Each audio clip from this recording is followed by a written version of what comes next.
Hello and welcome to the Daily Millwall for Tuesday, the 10th of December 2024. In today's Millwall news, if you haven't heard, take a seat because this is a bit of a shocker. Neil Harris has quit.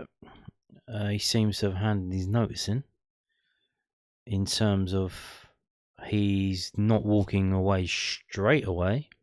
His final game is due to be the Middlesbrough game, so he's got the game tomorrow. And then the game on Saturday, and then that's it. So this came out about 12 o'clock today. Yeah. Neil Harris club statement from millfc.co.uk, but it's been everywhere. Millwall Football Club can confirm a mutual decision has been reached with Neil Harris to step down from his role as head coach following the Lions trip to Middlesbrough on Saturday. Neil returned to the club in February 2024 with an immediate focus on steering the club away from the relegation zone. He successfully achieved this after collecting 26 points from a possible 33. Lions chairman James Berylson said, at the start of 2024, we found ourselves in a tough spot. Neil came in and along with his coaching staff galvanized the squad. Through action and leadership, he led Millwall on a magnificent run of form, ensuring our return to Championship football this season. I want to thank Neil for all his efforts since returning to the club, and we will be forever grateful to him for that. After discussions with Neil in recent days, he felt it was the right time to step down from the role following the Middlesbrough game, and I've accepted this decision. I join everybody associated with Millwall by wishing Neil the very best. He will always be welcome back to the Den as a friend, colleague, and Lion. As we look forward, the appointment of our next head coach will align with the clear strategy and vision I have previously laid out for the future of Millwall Football Club, both on and off the pitch. Director of Football, Steve Gallen, added, we respect Neil's decision and he departs with the best wishes of everybody at the club. Since I joined in May, I have enjoyed my time working alongside Neil and I thank him for his efforts during this period. A comprehensive recruitment process is already underway for a new head coach. The direction we as a club want to heading is clear, and the next head coach will play a pivotal role in helping us execute our strategy. The club's interim management plans following Neil's final match on Saturday will be confirmed in due course. No further comment will be made on the appointment of a head coach until this is complete.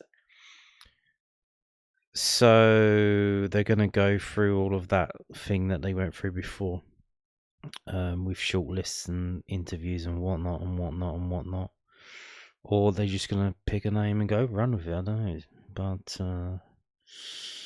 there you go. Not only that, we have a letter from Neil Harris himself, which was published on millfc.co.uk.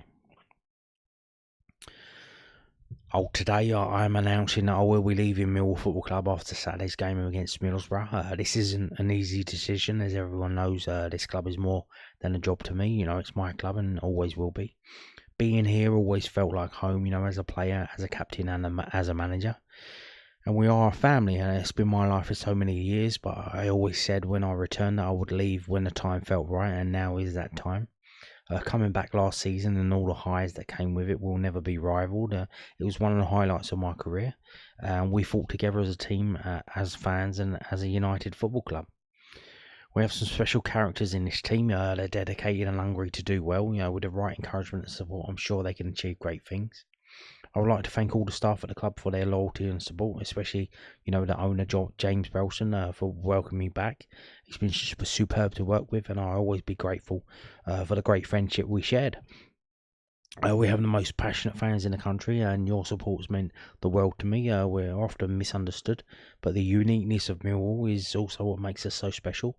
I wish all my friends at Millwall Football Club the best for the rest of the season, and I will see you soon. Chopper. So there you go. James Berylson gets a mention, of course, in the letter, but he's the only one. He is the only one. So we have the statements and a statement from Neil Harris himself. We have some analysis from John Kelly of the Southern News at southernnews.co.uk. After the stunning rescue mission, the head coach versus manager tension, the control struggle, is it a final goodbye for Neil Harris and Millwall? First things first, Neil Harris did an outstanding job in his second spell in charge of Millwall. Hear, hear. Hear, hear, hear. The flare went up from the Den last February, with the Lions taking on water quickly and sinking towards League One. The Joe Edwards experience hadn't worked. After 19 games under the former Chelsea and Everton assistant manager, the Lions were 21st, 1 point above the relegation zone. They had lost 4 consecutive games with 6 defeats in a winless run of 7 matches. More than that, the confidence of the players was on the floor and there was a general sense of doom and gloom around the club. Edwards' face painted the same glum picture after every defeat. He had no answers and it came as little surprise when he was sacked. Mill had one big question. Fancy a rescue mission, Neil? It was an emphatic yes from the club's record goal scorer, who left his role in charge of Cambridge United in League One after starting the season as boss of Gillingham in League Two. Chopper couldn't have been more chipper in his first club interview after his return, despite the size of the task and the very real threat of relegation from the second tier 7 years after he had brought them up. Speaking to Mill's head of media, Max McClellan, Harris wore such a wide grin it was a wonder he didn't pull a muscle. He was back as Lord of the Manor. Harris's first game looked like the proverbial shot to nothing away at the swaggering Southampton and their dapper, manicured manager, Russell Martin. 90 minutes of the most Millwall under Harris treatment later, Martin looked like he had just woken up as a character from The Hangover. Splitting headache, tooth missing, Mike Tyson's tiger roaming around his living room. George Saville pushed his boss towards the away fans at St Mary's to take their acclaim. Super Neil was serenaded. Mill had won 2-1 with less than 25% possession and goals from Japhet Tanganga, who would be a key figure for Harris, and Zion Fleming, who would also be a key figure, but in a different way. Oh, I left Cambridge with a heavy heart after a short tenure, but that's why I've come back today. It's the only club I would have left to go to, Harris said afterwards. Harris's impact was stunning. The Lions won 7 of his 13 games until the end of the season, including the last 5. They comfortably stayed up by 9 points. There was a significant day in May when the club announced the departures of 2 people Harris had been close to, Chief Executive Steve Kavanagh and Head of Football Operations and Recruitment Alex Aldrich. The 3 had worked together to build the squad that won promotion from League One in 2017 and then consolidated in the Championship, almost reaching the playoffs in 2017-18. In changes at the top of the football structure, Steve Gallen joined to head up recruitment with Mark Fairbrother appointed Managing Director. A different, awful challenge came when Harris's phone rang early on the morning of June the 15th. Mill's goalkeeping coach, Andy Marshall, was on the other end, and with the tragic news that Matija Sarkic had passed away. It was just a week before Sarkic was due to meet his teammates for the start of the pre-season preparations. Yet again, there was no one better to lead the club. The first words supporters officially heard were Harris's. You could see his emotion, his eyes appeared to blink away tears. He smiled when he spoke about the kind of man Sarkic was, and seeing him at the training ground just 2 days before his death with just a huge smile on his face, so excited about going to see family in Montenegro that evening. Football moves on, and Mill needed a new goalkeeper and to fill more positions. There were signs of tension early in the season when Harris heavily hinted he wasn't happy with how recruitment was going. After the 4-3 defeat to Bristol City, Harris was asked if he expected more signings before the next game, and he said, I genuinely don't know. I don't know what more to say. I'm the one who has to come out and keep fronting it up, but I don't know what to say. Harris ended the interview after adding, you look at Bristol City's bench and you look at ours, There were further hints of unease after Mill signed Mihailo Ivanovic and loaned, with an obligation to buy Zion Fleming to Burnley. You didn't have to be an expert in body language to judge Harris's mood as he discussed those transfers. I have to accept, that as head coach, that's the model that we're creating, Harris said. It's difficult for me as a manager. I don't want to lose my most influential attacking player on the last day with no one to replace him with other than Mihailo, who's come in. He's going to be missing for 8 weeks. They made a very good offer to the football club, and the club decided to sell. And I don't have any say in matters like that. Whether it was a slip of the tongue or not, therein lay a major tension. Manager that head coach title just didn't seem to fit well. It obviously didn't sit well either. In their statement announcing Harris's departure, Mills said they would be looking for a head coach. Harris didn't have the same control as he had in his first spell. I remember speaking to him about an issue in 2016, and I said I felt a little bit embarrassed that he had to get involved to sort it out. And he replied, it's my job to manage the whole football club, and he was very comfortable with that responsibility.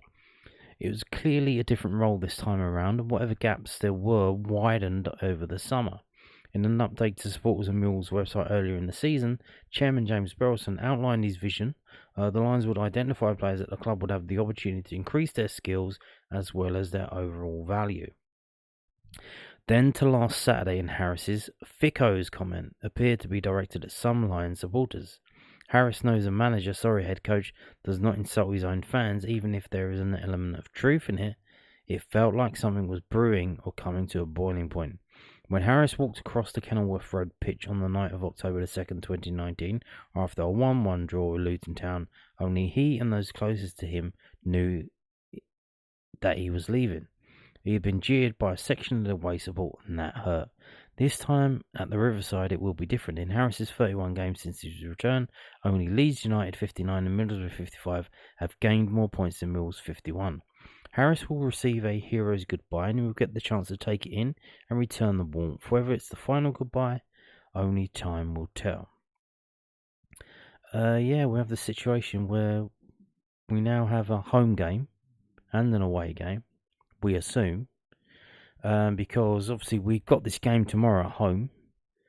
What's the atmosphere going to be like?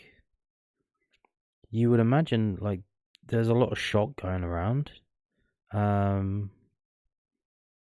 People, they're not happy. They're not excited. Oh, we're going to get a new... No, we're not. That's not... like, we tried that last year. It didn't work out well. And now, the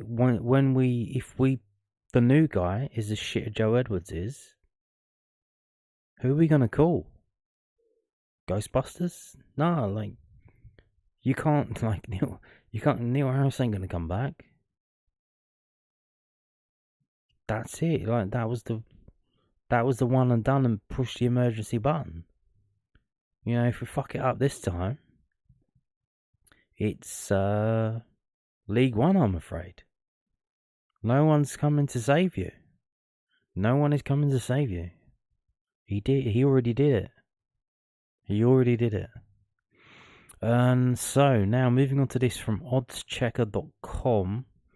They have the odds for the new manager, and it's confusing because there's only one company really that we have odds from, and that's BetVictor. So we can't really tell. I don't think there's much of a book going on around, but some geezer called Matt Bloomfield is 2-5, which is very short. He is the current Wycombe Wanderers manager. Now I don't know what this is about. I think it's just some bets that have been placed. Because if we go down, so you can see the names if you want to see. Gary Rowe at 20-1. He hasn't got a new job yet, has he? Well, he went to Birmingham, didn't he? But he's done now. Like, some of these people, I don't even know who the fuck they are. Like Cameron Toshak, who's that? Who is that? Ashley Cole, David Healy. Chris Hewton, Steve Bruce. So there you go. Like, we go down and we go down and we go down, and you see all these weird names. Keith Stevens, 33-1. We're not seeing many Mill names here. You're not seeing many Mill names. Leighton Baines, isn't he still playing? Is he not playing anymore? So you see here, so I think it's based on this, most popular bets. So apparently, I think the way that this graph works is by people who've clicked on the link and gone through, because then they can it's an affiliation link. So if you do that, they get a little bit of a kickback, so they can track the bets, and that's how they know they got this pie graph in terms of how many bets have been placed. So it looks like there's only been 2 people that people have been betting on, Matt Bloomfield and Mark Robbins. So you can see here, 83% of the bets. Obviously, if you're a math whiz, I guess you could kind of work that out. Because if it was just one bet, it would either be... Well, it couldn't because there's 2 different people. So I guess if it was only one bet each, it'd be 50-50. So you could probably tell how many bets have been. So yeah, 83% of the bets have been for Matt Bloomfield, 17 for Mark Robbins. I think the thing with the Matt Bloomfield, I think he's quite hot at the moment. Obviously, Wickham are doing well in League One under him, but I think it's because Coventry City are interested in him. See, they fired Mark Robbins, so I think they're interested in him. Steve Cooper, are you serious? So yeah. Now, I'm gonna say a name, and you're gonna laugh. You are gonna laugh. In terms of obviously head coach role rather than a manager. So what you're looking for with that is someone, obviously, you've got all these other coaches that all have different things that they have to be doing. So everyone knows what they're doing. So you want a head coach that basically galvanizes everyone, that walks into the room and everyone's like, oh, he's here, this guy's here. And then, they're talking to everyone, they're yakking away and all of that, and then when everyone looks to them and say, what should we do, boss? He makes a decision and he purveys confidence in doing that decision. And if it doesn't work out, he goes, he holds his hands up and says, look, I thought that was the right thing to do. I'm sorry, it didn't work out. My bad. Take some accountability and some responsibility. I think that's what you need. So I'm going to say a name and you're going to laugh. And that name is Mark Bircham. Do I want him to be manager? Not specifically. But he isn't even listed here. Now, the thing with that is, if there has been some kind of thing behind the scenes with Steve Gallen, like some what's it called? Machiavelli.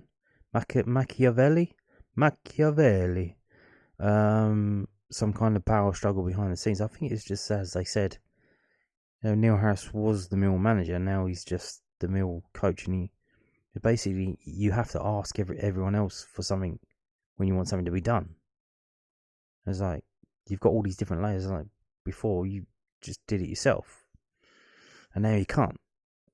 Because someone will moan and say, why are you doing that?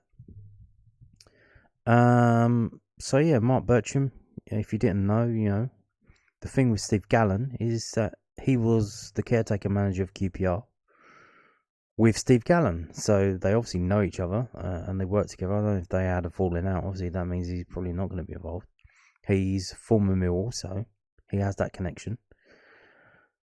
And he's doing quite well for himself. When he did get a chance to be a manager, he went to Watford. I think behind the scenes there's still some kind of, he was a bit wild player at the time, drinking and all that stuff. Did get into a thing in, was it Tampa? He got arrested. But when you look at his manager job that he's done, he finally got given a chance to be a manager. He went to Waterford in Ireland. They were rock bottom of the league, and he came in with the same players. I think he did bring a few over from England, but mostly the same players. He won 6 games and drew 1 of the next 12 games and got them to safety. So that's not bad.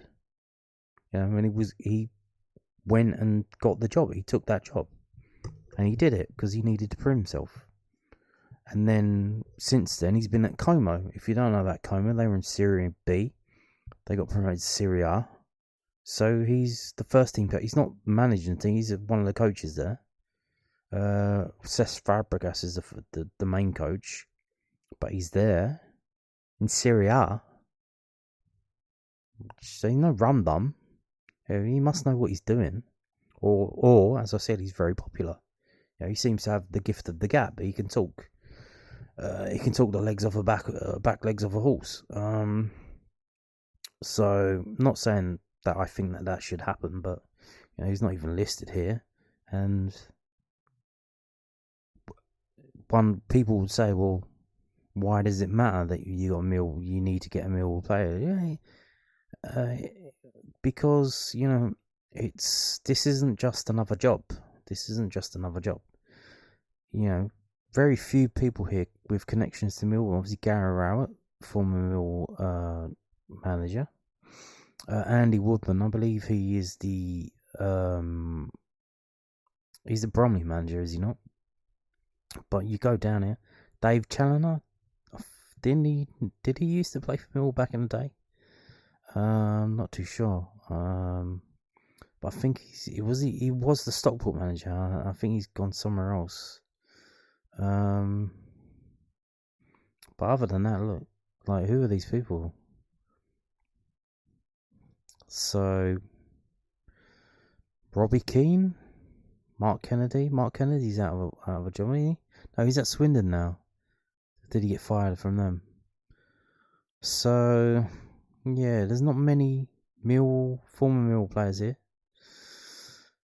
But as I said, there's only one company offering odds, so interesting stuff there. So moving on.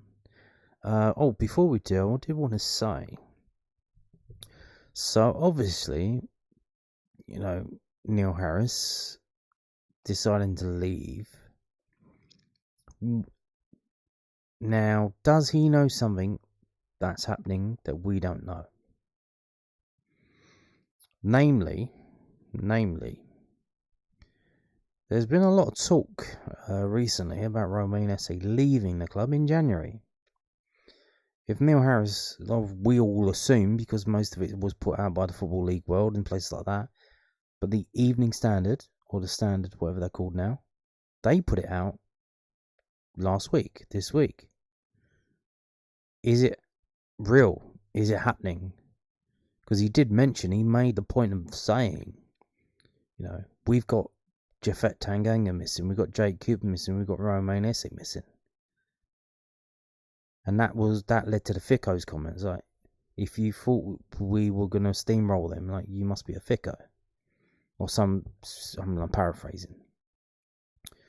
So, if Romain Esse is not going to be available for the rest of the season because he's not going to be here, he's going to be sold, he's probably looking at that thinking, oh shit, what, like, then now what? Like, who takes over from him?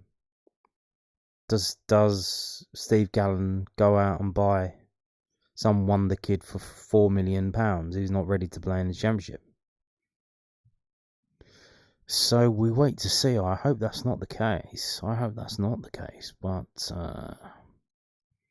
we wait and see. Maybe he's kind of, I don't know. But we have to wait until January, don't we? And if he does get sold, that may be some reasoning why Neil Harris has decided to leave. Because he knows that when you take that player out, there's not a lot left in the team in terms of creativity.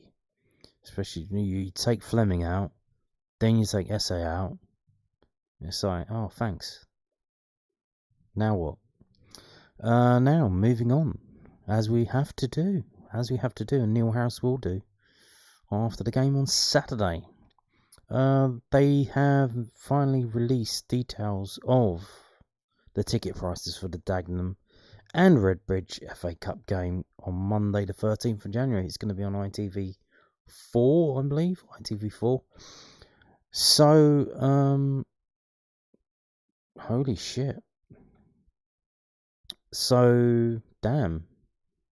I thought this was £12 for adults, but I'm just reading it now. So season ticket holders' seats are priced at £12 adults, £10 over 64s, £10.80 to 21s, £5 under 18s. So if you're a season ticket holder, you can buy a ticket for this game for £12. But then it says any extra tickets purchased, general sale tickets, are priced at £17. I think almost certainly that, the ticket prices next season, we will be seeing a bit of a jump. Because normally a game like this would be, I guess back in the day, £10. And you imagine with inflation, maybe £12, which is, well, I saw the £12, I thought, oh, that's £12. But £17? Do you even get a membership discount for this?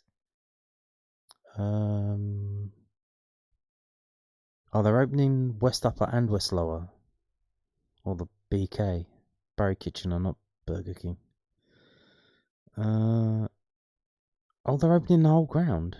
Oh, the lower tiers within the Barry Kitchener, Coblow Lane and Docker Stand only will be open for this fixture. What? That's weird. Normally they just open the upper tiers. So you have to go in the lower. I don't like going in the lower. You can't see anything. The lower tiers within the Barry Kitchener, Coblow Lane and Docker Stand only will be open for this. That's weird. That is weird. That is very weird. Or is the whole ground going to be open? No, because why would they say that? Because that's all of the lower tiers for Millwall fans. That is very weird. So they're only opening the lower tiers. Why are they doing that? I guess because that's where the disabled fans are. And then that means you don't have to have a separate thing for disabled. Because everyone goes in the same place. That is weird. That is weird. Very weird. Okay. Now, moving on to this. Obviously, with the news today, everyone's been a bit preoccupied, and we haven't got a match report from the under-21 game today. But we do have we've got the score.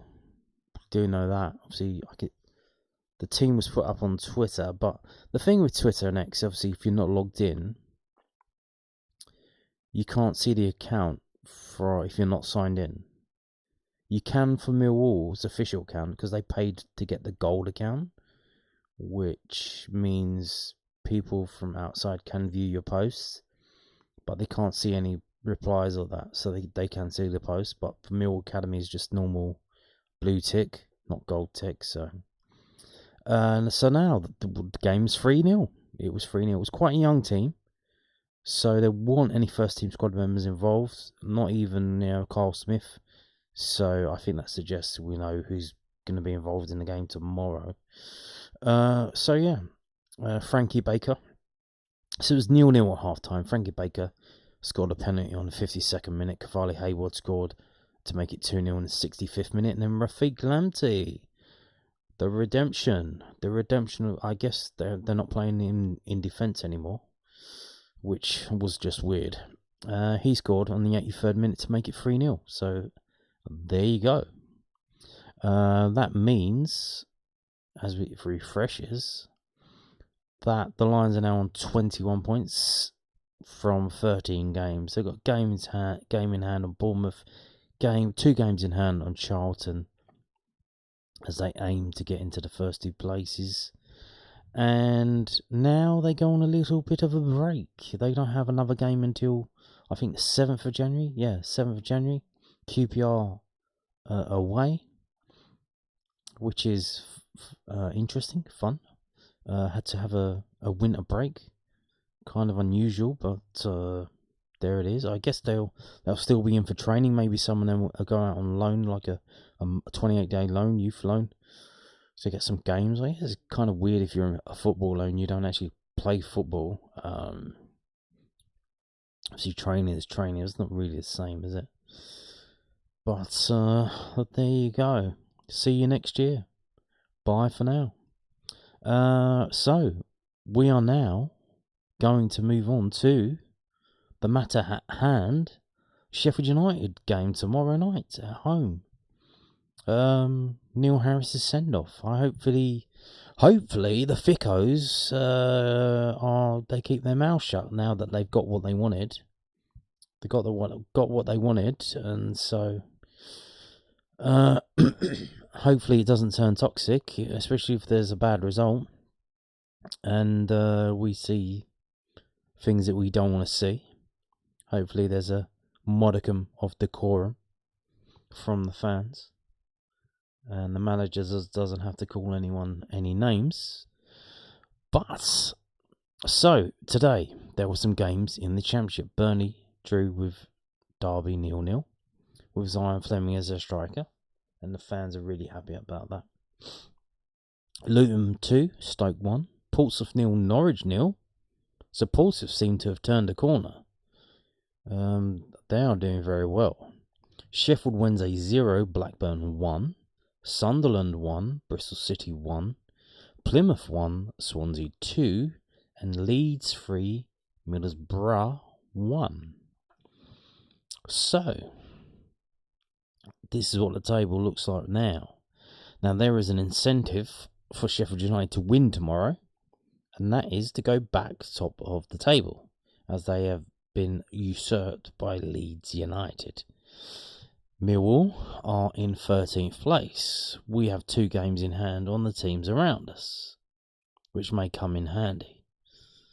There is a 3-point gap between Millwall and Luton, 13th and 14th. A win tomorrow could almost certainly see us jump up to 9th, which would be nice. I think West Brom play tomorrow and Watford play tomorrow.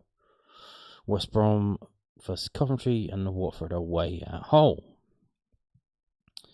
So you would imagine that Watford should win that game. West Brom, I would say, probably another draw.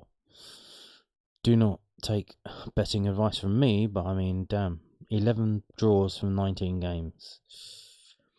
So yeah, a win would be nice. A win would be nice. It would take us up to here, which would be nice. So, over the years, the historical record between Millwall and Sheffield United is rather peculiar. It's a game, Millwall versus Sheffield United, that is either won or lost. There have only ever been 3 draws at Millwall between Millwall and Sheffield United, and they came consecutively in 1977, in 1978, and in 1980. 3 1-1 draws in a row. And since then, not a single one. Not a single one. Some quite heavy defeats. Heavy win. First time we played them was in 1914. And we lost 4-0 in the FA Cup.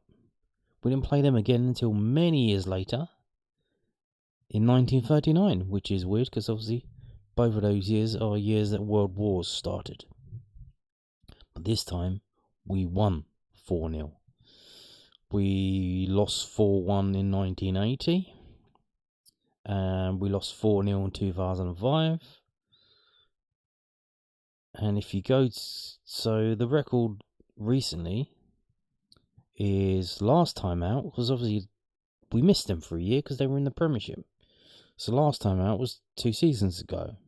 And it was that game of the run that got us to near the playoffs. That was the game, 3-2, where Bradshaw scored his hat-trick. So, interesting, I think you can probably discount. So we've had them in 2020 and 2023 in the FA Cup. How's that for a draw? And we lost both times 2-0. So obviously I think under Gary Rowett, not really taking that too seriously, the FA Cup, didn't really give a toss, did he? So can you exclude them? Maybe. So other than that, it looks a bit rosy. There are wins. There's quite a few wins, quite a few defeats, and not many draws. So should be a cracker. Now, moving on to this from whoscored.com. This is the recent record, as we've just seen. 3 draws, no draws, 3 wins for Millwall, 3 wins for Sheffield United. 9 goals Millwall scored and 10 goals Sheffield United scored. They've got 14 yellow cards in the 6 games. Millwall only got 6. So there you go. The table as it stands, obviously, they've won 12, drawn 5, lost 2. Scoring 27, only conceding 11. We're 13th. We've played 18, scored 20, conceded 16. With a record of 6 wins, 7 draws, and 5 defeats. We haven't won in 4 games. Home form, Millwall 8th. 5, 2, and 3. 13 goals and 8 against. We haven't won at home in 3 games. Away form. Sheffield United are 3rd in the away league table over the season. Won 4, drawn 4, lost 2. So the only 2 games that they've lost all season have been away games, and they were what, the 5 games ago and 6 games ago. So they lost away at Leeds United, and they lost away at Middlesbrough. Okay.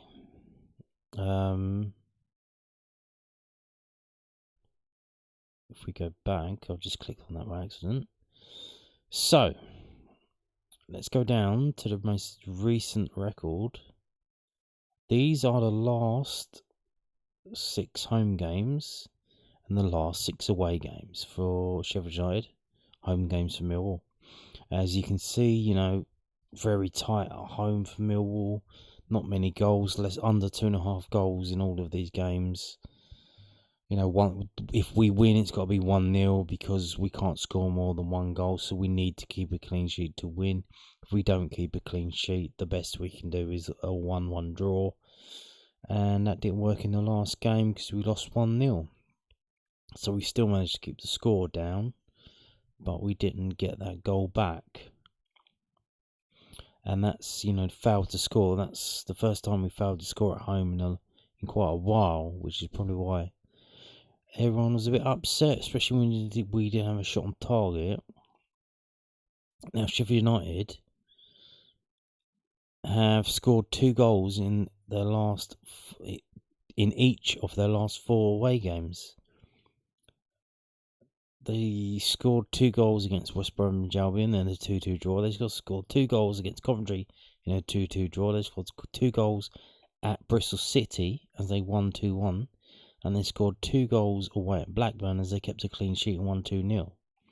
And before that was the time when they lost 2 games, looks like in a row, 18th and the 23rd of October.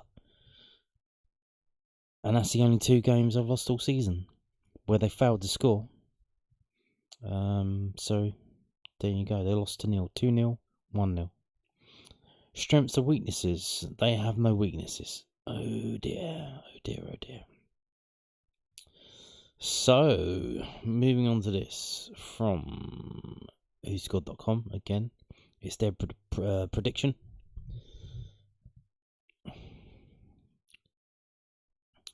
Millwall were unable to produce a response to Ephraim Mason-Clark's 63rd minute goal on Saturday as the Lions suffered a 1-0 defeat against Coventry on home soil. Neil Harris's men enjoyed a strong rise up the table but now winless in 4 ahead of this clash against the league leaders. Sheffield United recovered after going behind early on against West Brom to take a 2-1 lead after 2 goals in 3 minutes, but Tom Fellows levelled the scoreline in the second half as both sides settled for a point. Chris Wilder's men are now unbeaten in 8 league outings and 1 point clear at the top of the table. And they predict Millwall 0, Sheffield United 1. So there's that. And then we have this. And this video is getting on a bit. So what I'm going to do is I'm just going to scroll down. Because this was written before Neil Harris went and they made a mistake. Because obviously Ryan Leonard is not available. But they said that he might come back in. He might go back to right back. Which is not Correct. They didn't know what they were talking about. So I'm just going to scroll down. If you want to read it, you can read it. You can pause it, or you can just go to sportsmole.co.uk and check out them pre-match prediction page. As we scroll down, don't mind me. That's Raksaki. We tried to get him on loan. Didn't work. So they say Millwall 1, Sheffield United 1. With fixtures continuing to come thick and fast in the Championship, we anticipate a tight contest at the den between two sides who have excelled defensively. While the visitors arrive in a stronger position and in better form than their hosts, Chris Wilder's men may again be pleased to come away from another tough away trip with a share of the spoils. Yeah, like I said, Leonard's out now, so that'll be McNamara right back, I would assume. Tanganga comes back in. Who does he play alongside? Are you imagine Murray Wallace, or could it be Harding? Harding hasn't been, he's been on the bench a few times, hasn't played at all.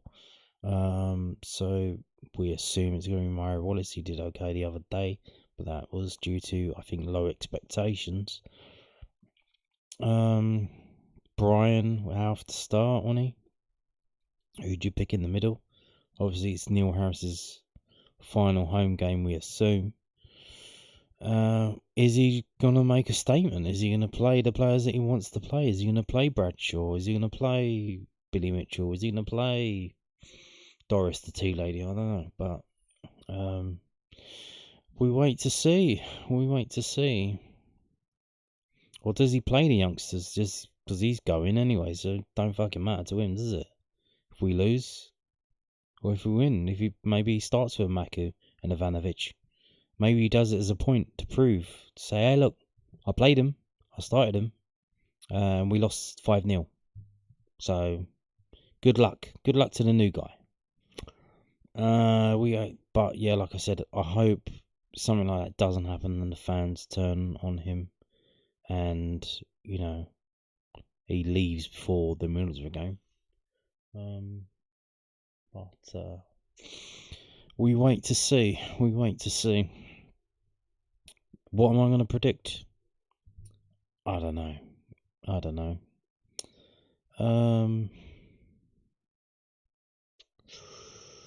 I think with Tanganga coming back in, a clean sheet might be on the cards. And if that happens, we could win the game. But I don't know. I'm gonna say Millwall 0, Sheffield United 0. I'm gonna go for 0-0 draw, which I think will be the first of the season, which will be interesting. So yeah, there you go. And on that note, thank you for watching and goodbye.